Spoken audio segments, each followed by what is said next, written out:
On our anniversary yacht party, he raised his glass to freedom from my gold digger. His parents cheered.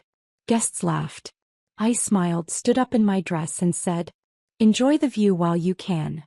By sunset, his smile was gone, and so was everything he took for granted.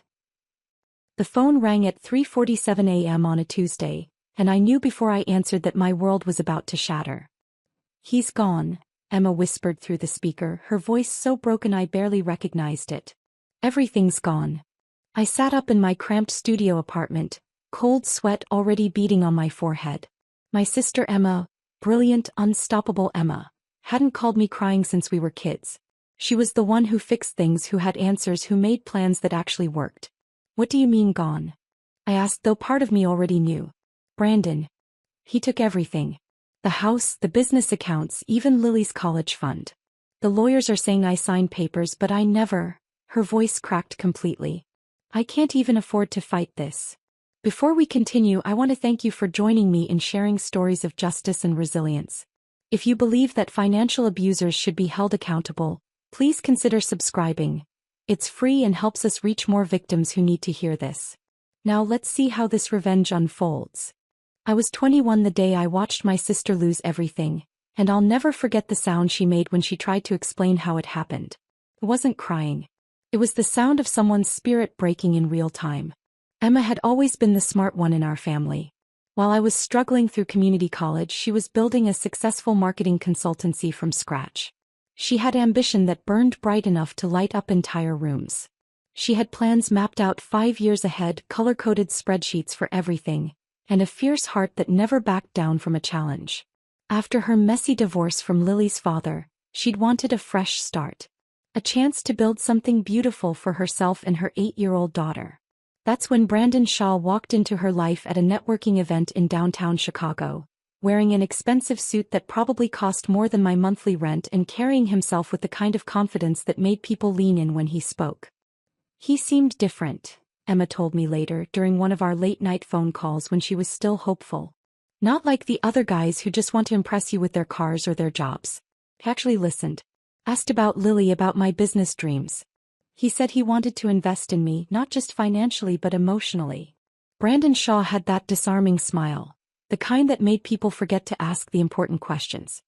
He spoke fluent charm, peppered his conversations with just enough vulnerability to seem genuine, and had a way of making every woman feel like she was the only person in the room who truly understood him. Within 3 months, he'd moved in with Emma and Lily. Within 4, he was handling Emma's business finances, to take the stress off her shoulders. By month 5, he was making decisions about investments, property, and Lily's private school tuition. 6 months later, she was broke. The foreclosure notice came on a Thursday. Emma called me sobbing, holding the papers in her shaking hands while Lily sat at the kitchen table doing homework, completely unaware that her world was crumbling around her. "I don't understand," Emma kept repeating. "The business was profitable. We had savings. How is this possible?" But Brandon was gone. Vanished like smoke, leaving behind only empty promises and a trail of legal documents that somehow made Emma responsible for debts she never knew existed. The house they'd bought together? Turns out the mortgage was entirely in her name, but the deed had been quietly transferred to one of his shell companies. Her business accounts?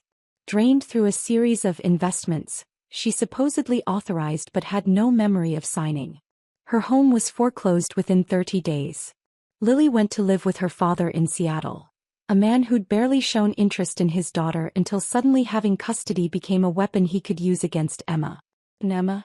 She was hollowed out, a ghost of the fierce woman who used to tackle problems head-on. He tried to fight back. God, she tried.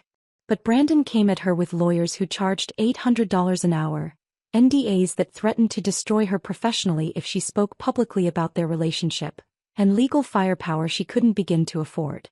Every time she found a new attorney willing to take her case, somehow they'd withdraw within weeks, citing conflicts of interest or scheduling issues. Our parents tried to help, but they were already stretched thin caring for our grandmother. Our younger brother was still in school. I was working 2 jobs just to cover my own basic expenses. We watched Emma shrink week by week, watched her disappear into herself as the legal battles drained what little fight she had left. That's when I watched myself change. I didn't cry, though everything inside me screamed too. I didn't scream, though rage burned through my veins like acid. Instead, I made a promise, one that would reshape the next 9 years of my life. I promised I would be the one to ruin Brandon Shaw. Not with fists or fury, but with proof. With truth. With the same methodical precision he'd used to destroy my sister.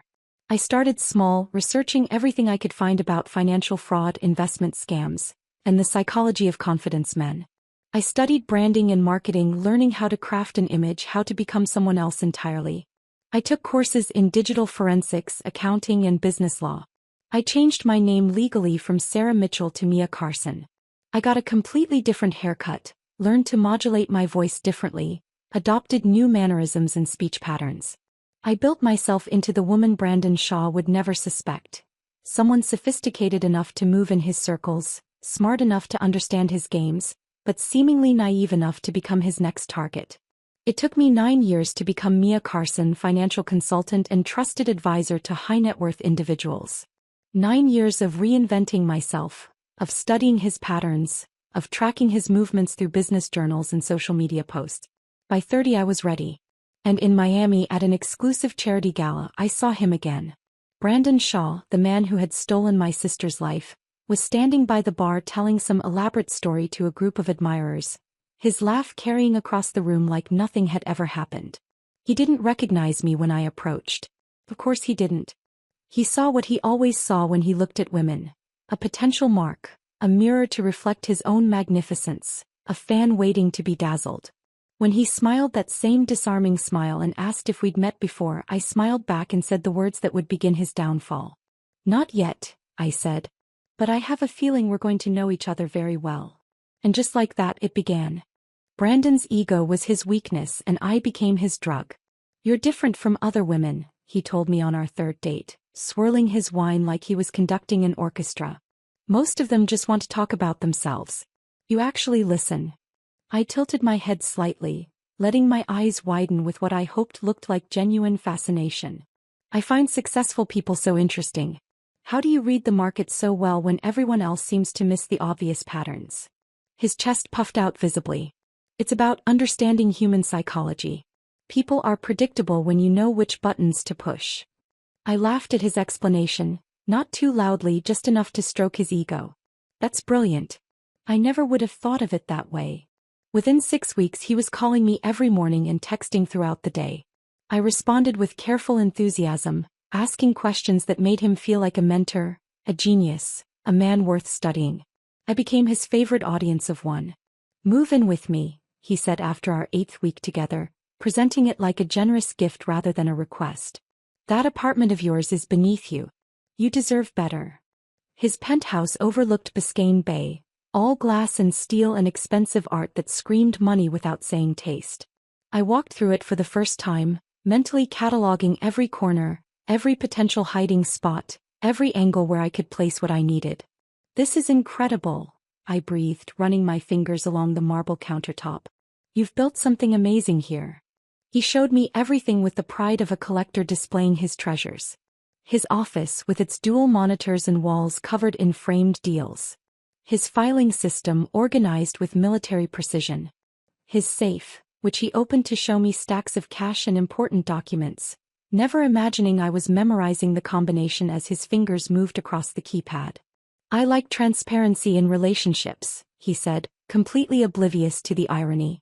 "No secrets between us." What he didn't know was that the delicate gold necklace I wore every day, a gift I'd supposedly inherited from my grandmother, held a recording device smaller than a button. State-of-the-art technology that picked up conversations from 20 feet away and transmitted everything to a secure server I'd set up under a false identity. Installing the cameras took 3 weeks. Motion-triggered devices no bigger than shirt buttons hidden in plain sight. One went behind the decorative air vent in his study, positioned to capture his desk and computer screen. Another nestled under the soft light of his bookshelf, angled toward his chair where he took his most private calls. The third was built into a pen holder I'd given him as a moving-in-together gift. "You're so thoughtful," he'd said, placing it prominently on his desk. "Most women just buy flowers or something useless." The real work began once I had access to his daily routine. Brandon conducted his shadiest business from home, believing his penthouse was his fortress. He'd pace around his office, talking to clients on speakerphone, never knowing every word was being recorded. "These people are idiots," he said one afternoon, hanging up on a sobbing woman who'd just lost her retirement savings. She signed the papers. Not my problem, she didn't read them. I was in the kitchen, preparing his afternoon espresso exactly how he liked it. Strong, no sugar, served in the Italian cup he'd bought during a business trip to Milan. My hands didn't shake as I listened to him mock someone whose life he'd just destroyed. "Everything okay, darling?" I called out sweetly. "Just dealing with another client who can't handle reality," he replied. "Some people deserve to lose their money." I walked into his office carrying the coffee, my smile perfectly calibrated. "You work so hard to help people. It must be frustrating when they don't appreciate your expertise." He took the cup from my hands, his fingers brushing mine. "This is why I love you. You understand the business world isn't a fairy tale." Clara, his assistant, became an unexpected ally in my intelligence gathering. She was a genuinely sweet woman in her 50s, with pictures of her grandchildren covering her desk and a tendency to overshare when she felt comfortable with someone. "I've been bringing her coffee every Tuesday," I told Brandon one evening. "She seems lonely since her husband passed." "Good," he said, not looking up from his tablet. "Keep her happy. She knows where all the bodies are buried." I started showing up at his office with lattes for Clara, asking about her kids, remembering details about her life that made her light up with gratitude. She began confiding in me about work stress, about clients who called screaming, about the strange hours Brandon kept and the mysterious meetings that weren't on his official calendar. "He's lucky to have you," she told me one afternoon, adjusting her reading glasses. "Most of his girlfriends never lasted more than a few months. You're the first one who seems to actually care about his work." The investors' wives were harder to crack, but I played the role of the admiring new girlfriend perfectly. At cocktail parties and charity events, I asked questions about their husband's success, complimented their jewelry, remembered their children's names. They began including me in group chats and lunch invitations, treating me like Brandon's latest accessory while sharing gossip about business deals and family drama. Even Marcus, Brandon's IT consultant, began trusting me after I helped him troubleshoot his daughter's college application essays. He started explaining the security systems to me, proud to show off his technical knowledge to someone who asked intelligent questions. "Your boyfriend's really paranoid about data security," Marcus told me one day while updating Brandon's firewall. "He's got encryption layers that would make the government jealous." "He's just careful," I replied, handing him a bottle of water. "Smart people protect their assets." Nobody noticed I was always listening, always watching, always filing away every detail for later use. The breakthrough came 4 months into our relationship. Brandon had been drinking wine after a particularly successful day, relaxed and talkative in a way that made him careless. "You know what I love about you?" he said, pulling me closer on the couch. "You're not judgmental. Most women get all moral about business." I curled against his side, playing with the buttons on his shirt. "I think people are too naive about money. Sometimes you have to be creative to get ahead." "Exactly." He sat up straighter, animated by finding someone who seemed to understand his worldview. "Like this one time, I borrowed money from my college roommate's dad for a business investment. Never paid it back, obviously. The old man was loaded anyway." I laughed softly, like he'd shared a charming anecdote. "That's resourceful. I actually did something similar once. Borrowed money from a friend and never paid it back. I felt bad about it, but—" "Don't feel bad," he said, his eyes lighting up with approval. "Good girl. That's how you win. Morals are for losers who stay poor." That night, I lay awake next to him, recording his steady breathing, knowing I'd just captured something priceless. Not just his words, but his philosophy. His complete lack of conscience laid bare in a moment of wine-fueled honesty. 6 months later, he proposed to me on a yacht in the Bahamas sunset, painting the sky in shades of gold and crimson behind him. The ring was enormous. A blood diamond, though he'd never admit it, and he presented it like he was offering me the crown jewels. "Marry me," he said, dropping to one knee on the deck. "Let's make this official." I said yes, and I cried. Real tears streaming down my cheeks as he slipped the ring onto my finger. He thought I was crying because I was happy, because I was overwhelmed by his grand gesture and the promise of a luxurious future together. But I was crying because I knew that marriage would give me access to his passwords, his accounts, his deepest secrets. I was crying because after all these months of careful planning, I was finally close enough to destroy him. Back home, I waited until Brandon fell asleep before walking to my laptop. I opened my encrypted email and composed a message to Gerald, my private investigator. The subject line was simple: update. The message was even simpler: we're engaged. His response came within minutes: excellent. Phase 2 begins now. The wedding was small, intimate, exactly how Brandon wanted it. Just his parents, a few business associates, and the minimal legal witnesses required. I'd suggested inviting my family, but he dismissed the idea with a wave of his hand. Keep it classy, he said.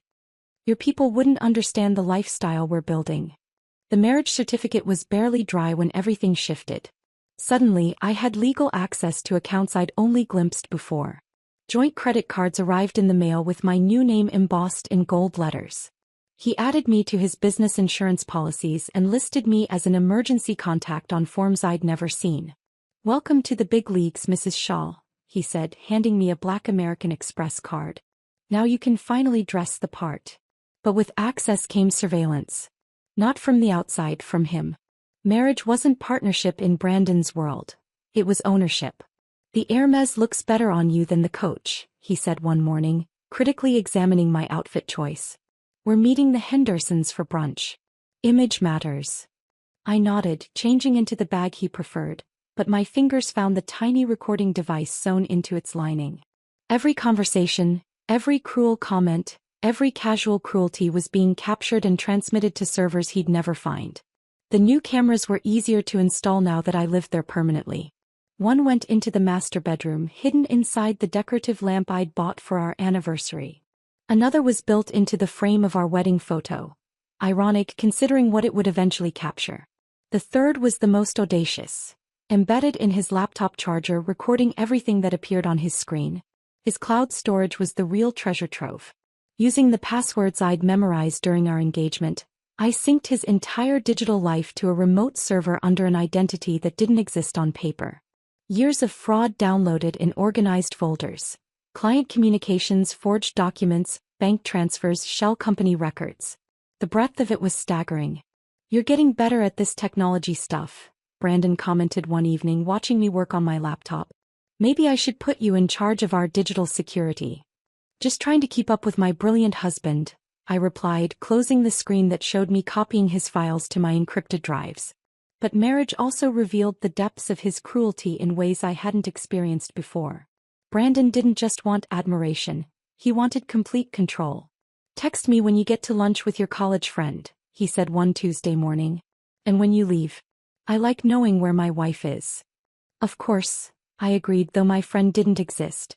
Instead, I spent those hours in a coffee shop, transcribing recordings and cross-referencing victim names with police reports. He started critiquing everything. My hair, my weight, my choice of books, even how I laughed at his jokes. That laugh sounds forced, he'd say. Relax. Be natural. The comments about my family were the hardest to bear. Your sister really screwed up her life, didn't she? He said casually over dinner one night. Good thing you learned from her mistakes. I nodded, cutting my steak with surgical precision. She was always too trusting. Exactly. Trust is expensive.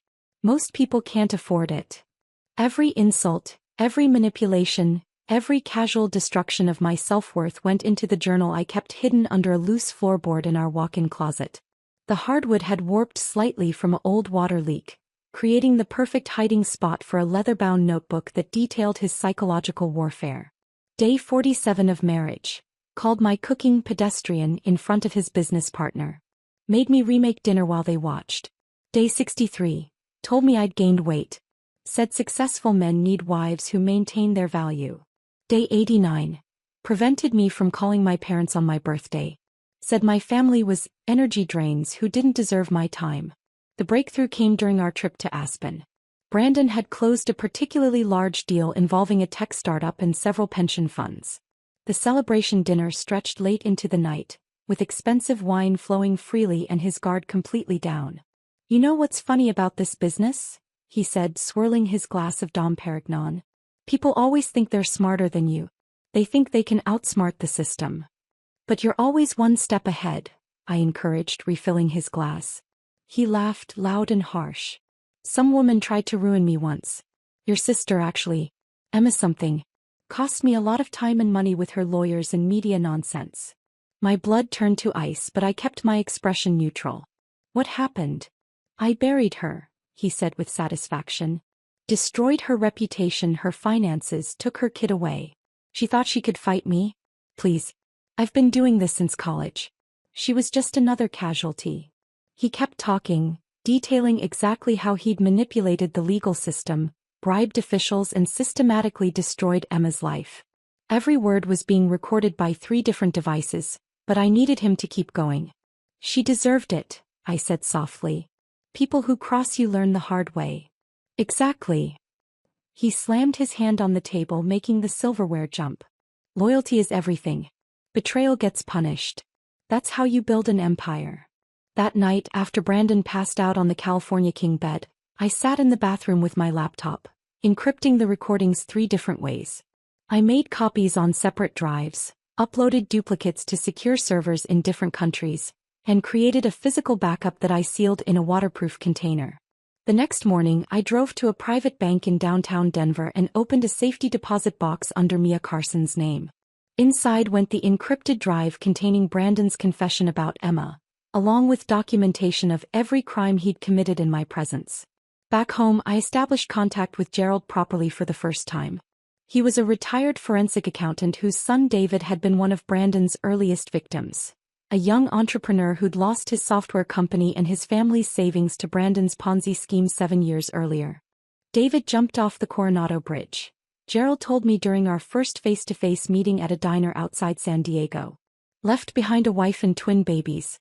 Brandon Shaw killed my son as surely as if he'd pushed him himself. Together, we built what we called the Shaw File, a comprehensive timeline of Brandon's criminal activity spanning 15 years. Gerald's accounting expertise combined with my insider access created an unbreakable case.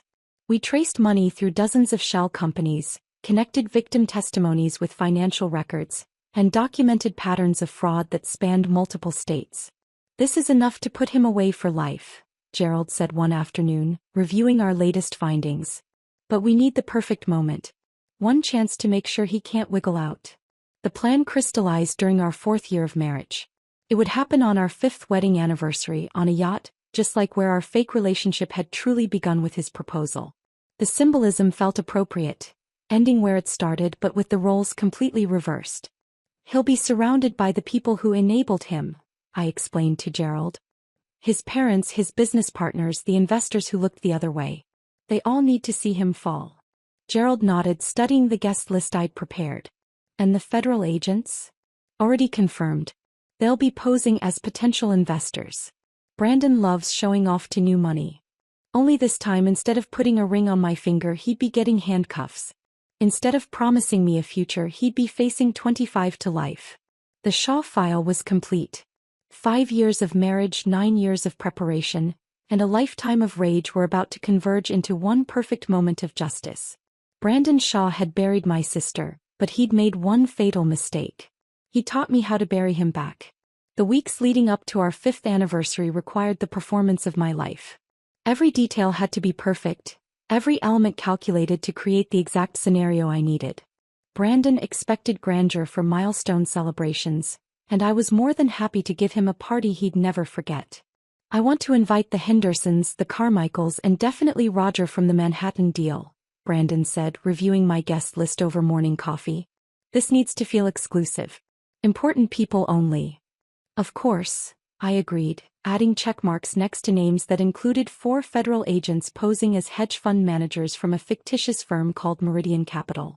Agent Sarah Chin would be Sandra Chong, Agent Mike Rodriguez would be Miguel Reyes, and their backup team would blend seamlessly into the crowd of legitimate investors Brandon loved to impress.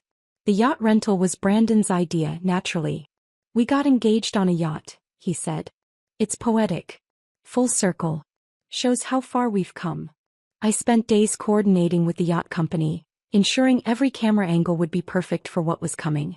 The Serenity was a 150-foot vessel with multiple decks, plenty of space for guests to mingle, And most importantly, nowhere for Brandon to run when the moment arrived. The orchids should match my dress, I told the florist, selecting white and gold arrangements that would complement the elegant cream silk gown I'd chosen for the occasion. Everything should feel romantic but sophisticated. Even the catering required precise coordination.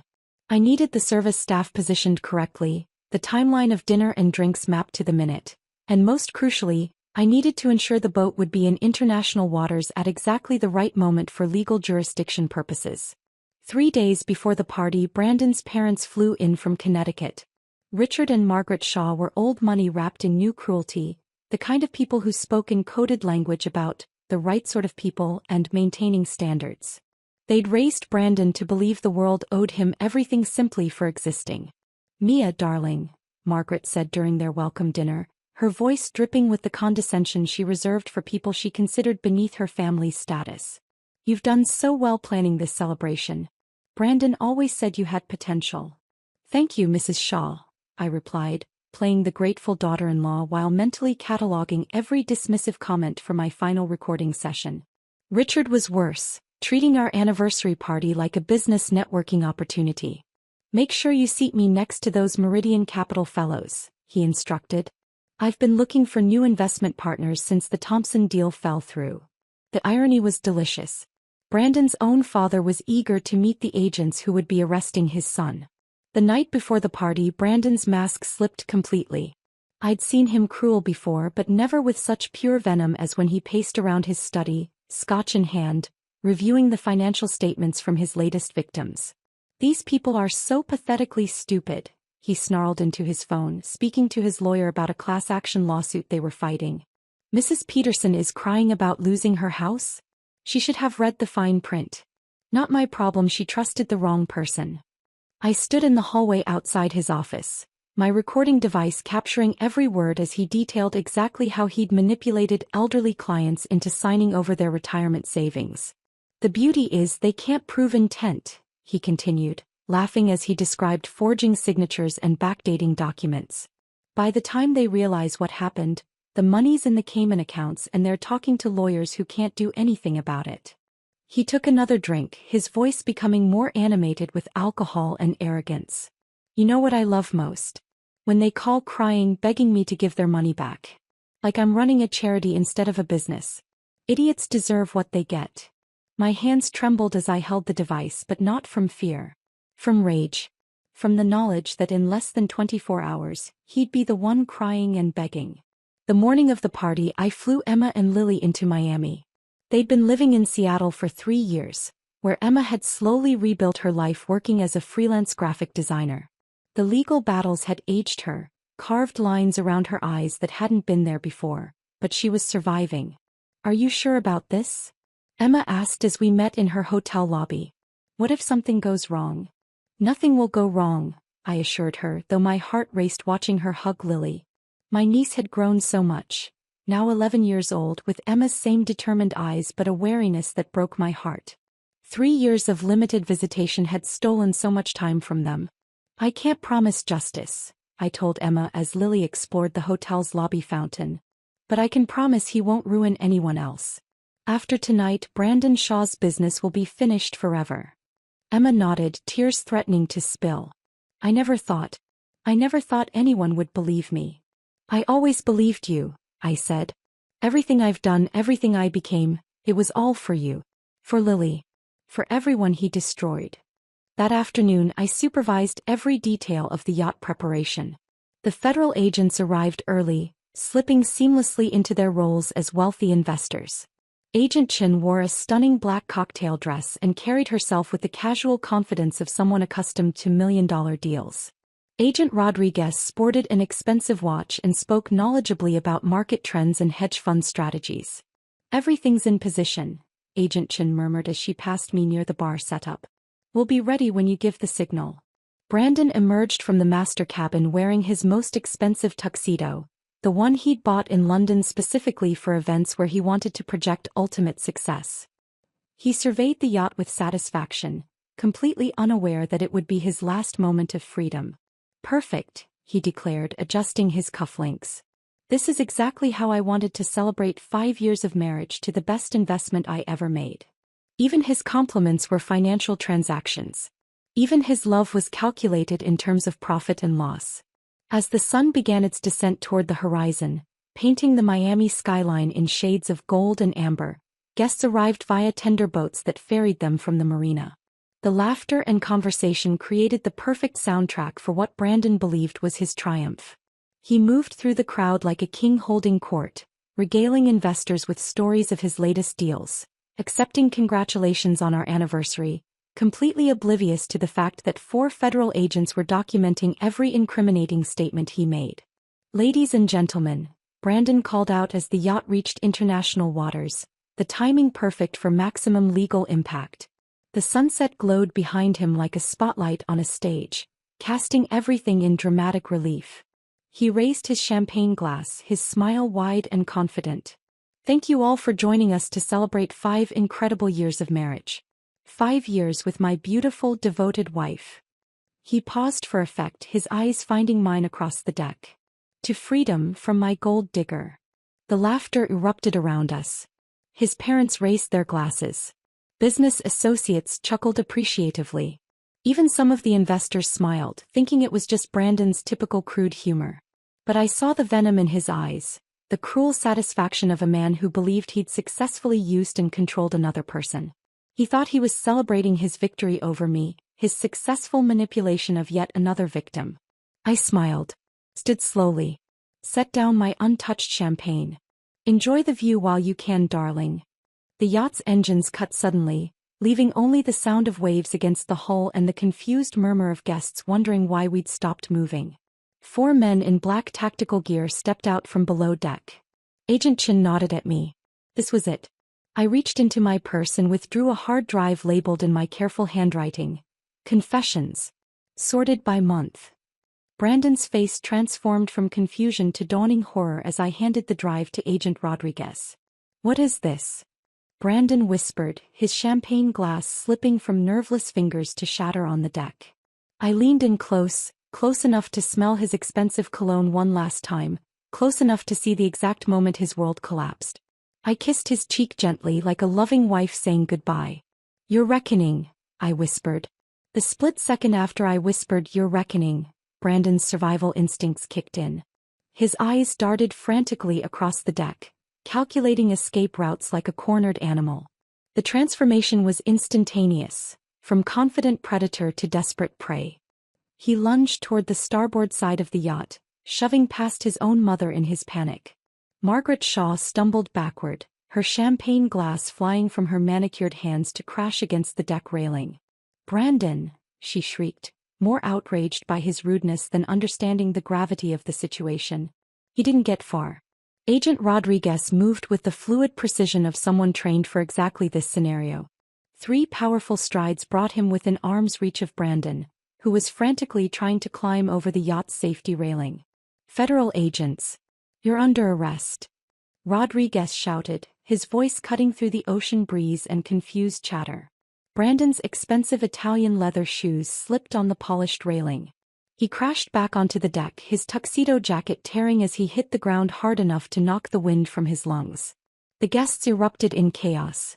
Mrs. Henderson, the oil executive's wife, let out a piercing scream that seemed to unlock everyone's voices at once. Roger Carmichael dropped his wine glass, the red liquid spreading across the white deck like spilled blood.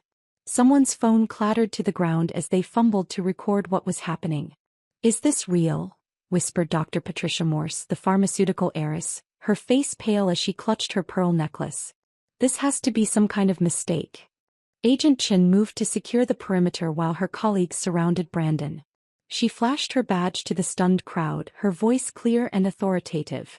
"FBI Financial Crimes Division. Everyone please remain calm and stay where you are."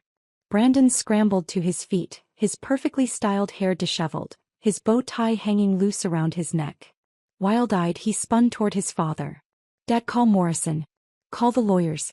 This is insane." Richard Shaw stood frozen, his face cycling through confusion, embarrassment, and dawning horror as the implications hit him. His son, his legacy, his pride, handcuffed on a yacht full of their most important social connections. You have the right to remain silent, Agent Rodriguez began, pulling Brandon's arms behind his back with practiced efficiency. The metallic click of handcuffs echoed across the deck with finality. I stood perfectly still, my untouched champagne still in my hand, watching 5 years of careful planning reach its crescendo. The weight of this moment, the vindication, the justice, the end of Brandon's reign of terror, settled over me like a blanket. This was supposed to be our life. Brandon shouted, his voice cracking with desperation and disbelief. His eyes found mine across the deck, filled with a rage so pure it might have frightened me once. I walked toward him slowly, my heels clicking against the yacht's deck with measured precision. The crowd parted instinctively, creating a path between us. When I reached him, I looked directly into his eyes. The same eyes that had charmed my sister, that had seduced countless victims, that had looked at me with fake love for 5 years. "No, darling," I said, my voice calm as still water. "This was your sentence." His face contorted with fury and betrayal. "You planned this. You lying, manipulative." "Everything I learned from you," I interrupted quietly. "The only difference is I had a good reason." Agent Rodriguez guided Brandon toward the yacht's main deck where a Coast Guard vessel was already approaching for transport. As they moved past the crowd of guests, Brandon's parents finally snapped into action. "This is a mistake," Margaret Shaw declared, her voice shrill with panic. "Our family has connections. You can't just—" "Ma'am, we have 5 years of recorded evidence," Agent Chin said firmly. "Your son has been under federal investigation for financial fraud, elder abuse and racketeering. This is not a mistake." The yacht's engines roared back to life as we began the return journey to shore. The party atmosphere had completely evaporated, replaced by hushed conversations and nervous phone calls. Several guests were already trying to distance themselves, claiming they barely knew Brandon, or had always suspected something wasn't right. As Miami's coastline grew larger, I could see the media circus waiting at the marina. News vans lined the parking lot, their satellite dishes reaching toward the sky like mechanical flowers. Reporters with cameras and microphones crowded the dock barriers, having caught wind of the arrest through police scanners. The yacht bumped gently against the dock pilings, and immediately the camera flashes began. A strobe light show that turned the evening into day. Questions flew through the air like bullets. "Mrs. Shaw, did you know about your husband's crimes? How long has the FBI been investigating? What was your role in the arrest?" I stepped off the yacht without acknowledging any of them, my eyes scanning the crowd until I found what I was looking for. Emma stood near the marina's edge, partially hidden behind a concrete pillar.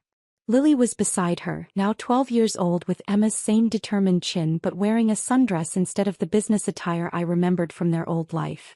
My niece's hand was firmly clasped in her mother's, their reunion finally uninterrupted by court orders and supervised visitation schedules. Brandon saw them too as the agents led him past the crowd. His step faltered, and for the first time since his arrest, his defiance cracked completely. His face broke, not with anger, but with something that might have been recognition of what he'd destroyed. Emma didn't speak. She didn't move. She simply watched him with the steady gaze of someone who had survived his worst and lived to see justice served. Lily didn't even look at him. Her attention was fixed on a small hermit crab scuttling across the dock, completely uninterested in the man who had torn her family apart years ago. That indifference, that complete dismissal of his existence, seemed to hurt Brandon more than handcuffs or cameras or criminal charges. He opened his mouth as if to say something to them, but Agent Rodriguez kept him moving toward the waiting federal transport vehicle. "Mrs. Shaw." Another reporter thrust a microphone toward me. "What's your response to these charges?" I walked past them all, my focus solely on reaching Emma and Lily. The questions faded into background noise as I approached my family. Within 48 hours, Brandon's face was on every major news channel. "Millionaire conman arrested at anniversary party," read the headlines. His business accounts were frozen pending investigation. Previous victims, emboldened by news of his arrest, began coming forward with their own stories of financial abuse.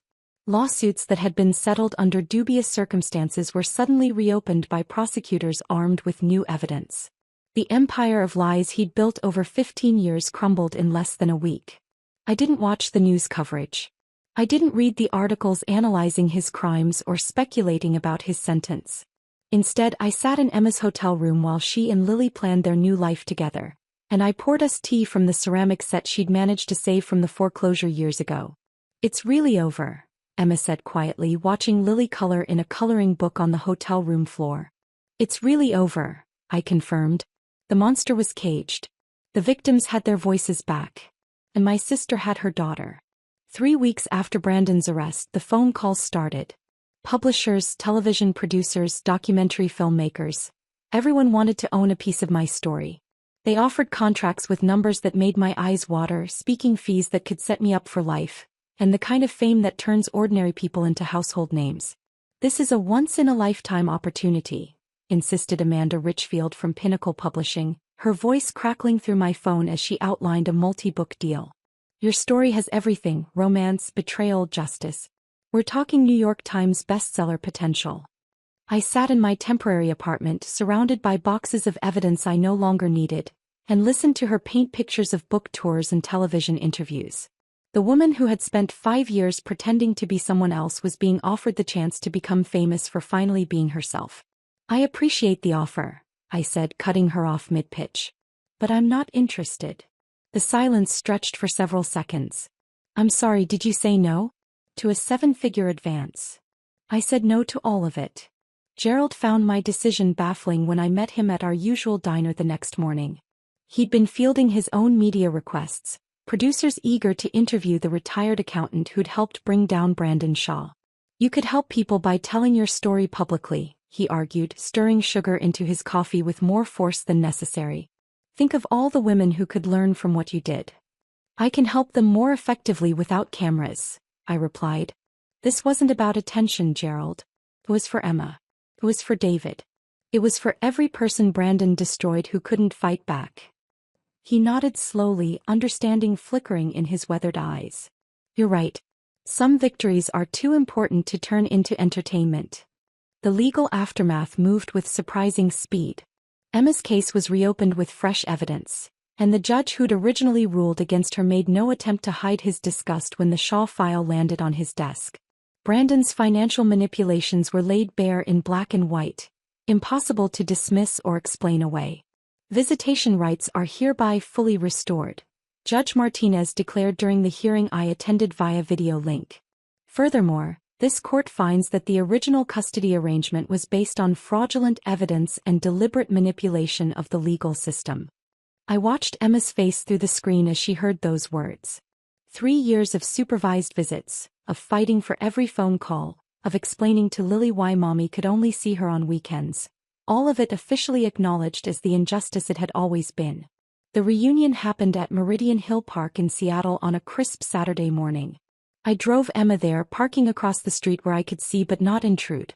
Through my windshield, I watched Lily run toward her mother with the unguarded joy of a child who'd been given back something precious she'd thought was lost forever. Emma dropped to her knees on the grass, catching Lily in a hug that seemed to heal something broken in both of them. They held each other for long minutes, Emma's shoulders shaking with tears she'd held back for 3 years. I stayed in the car, my own tears flowing freely for the first time since this whole journey began. The woman I'd become, Mia Carson, Brandon's wife, the perfect liar, finally cracked open to reveal the sister who'd never stopped fighting for her family. That afternoon, I drove to the offices of Justice Partners, a legal nonprofit that specialized in financial abuse cases. I carried with me a carefully organized digital archive. Every template, every investigation technique, every piece of methodology that Gerald and I had developed over 5 years. "We want to make this available to other investigators," I explained to Director Sarah Kim as she reviewed the materials on her laptop. "Everything that worked, everything that didn't, all the lessons learned." Her eyes widened as she scrolled through the documentation. "This is incredibly comprehensive. The timeline tracking system alone could help dozens of cases." "We're calling it the Shaw Project," I said. "His name should live on as a warning. As proof that predators can be stopped if someone's willing to do the work." Within 6 months, Justice Partners had used our methods to crack 2 similar cases. Other nonprofits requested access to the templates. Law enforcement agencies began incorporating our digital forensics techniques into their training programs. Brandon Shaw's legacy wasn't the empire of wealth he'd tried to build. It was the system designed to stop people exactly like him. I used the settlement money from my divorce. Brandon's frozen assets were eventually distributed to his victims, with Emma receiving a substantial portion, to open my own practice. Not a grand office building or a flashy storefront, just a quiet suite in a professional complex where women could come to plan their escapes from financial abuse. Financial Recovery Consulting, read the simple sign on my door. Confidential. Judgment-free. Results-focused. My first client was Maria Santos, whose husband had been slowly draining their joint accounts while convincing her she was bad with money. My second was elderly Mrs. Chin, whose adult son had stolen her Social Security benefits and convinced her it was her fault for not understanding modern banking. I didn't advertise or seek publicity. Words spread organically through social workers, divorce attorneys, and women's shelters. They came to me broken and scared, convinced they were powerless against systems designed to protect abusers. I taught them how to document everything, how to secure their evidence, how to build cases that couldn't be dismissed or explained away. I gave them the tools to reclaim their lives the way I'd reclaimed Emma's. 6 months after opening my practice, Emma moved back to Miami with Lily. They rented a small house near the beach, close enough for regular dinners but far enough to give them space to rebuild their relationship without the weight of my crusade hanging over them. One morning, we walked together along South Beach while Lily collected seashells and chased sandpipers through the foam. The sunrise painted everything in shades of gold and pink, and for the first time in almost a decade, I felt truly peaceful. I reached into my pocket and pulled out the delicate gold necklace I'd worn every day for 5 years. The one that had recorded Brandon's confessions, captured his cruelty, documented his downfall. Its hidden microphone had been my constant companion through the darkest period of my life. Without ceremony, I walked to the water's edge and threw it as far as I could into the Atlantic. It disappeared beneath the waves with barely a splash. That chapter's closed, I said, watching the ocean erase the last physical reminder of who I'd had to become. Emma slipped her hand into mine. Thank you for getting me back, my daughter. Thank you for giving me a reason to become someone worth being. Lily ran up to us, her small hands full of perfect shells and sea glass worn smooth by years of patient waves. Look what I found. And for once, looking forward felt better than looking back. The woman who had been Mia Carson was gone. The sister who had watched Emma lose everything was healing. I was finally just myself again. And that was enough. If this story of calculated revenge had you holding your breath, hit that like button right now. My favorite part was when she whispered, "Your reckoning," and handed over that hard drive on the yacht. What was your favorite moment? Drop it in the comments below. Don't miss more jaw-dropping stories like this. Subscribe and hit that notification bell so you never miss an upload.